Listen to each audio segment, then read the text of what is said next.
What is the Fair Packaging and Labeling Act? The Fair Packaging and Labeling Act, FPLA, is a United States law that outlines the required labeling of consumer goods.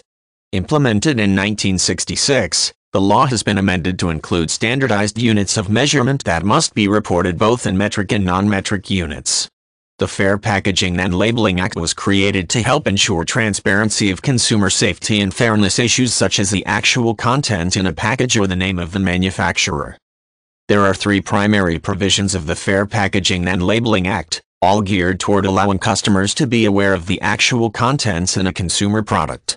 First, the label must bear a statement that says what the product is, such as aluminum foil or green tea bags. Second, the name and address or location of the producers, including the initial manufacturer, packing plant, or distributor, must be visible.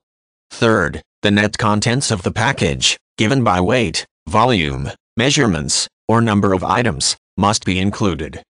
In 1992, Congress passed an amendment to the Fair Packaging and Labeling Act that required that all net quantities be given in both non-metric inch-pound measurements and in accordance with the metric system. This system, known as dual labeling, was meant to reflect the push toward the metric system favored by many standards and measurement experts. In 2010, several organizations, including the government-run National Institute of Standards and Technology, NIST, have begun to push for metric-only labeling of certain products, despite the dual labeling requirement of the FPLA. The primary reason for the creation of the Fair Packaging and Labeling Act was to reduce consumer fraud through misleading packaging. Some companies would charge higher prices for larger packaging without actually increasing the contained net components.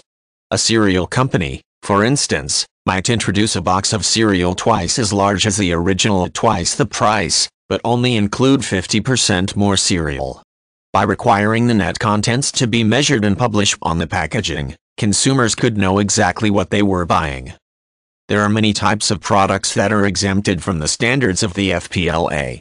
Generally, to fall under the protection of the law, the product needs to be for household use and consumed with use.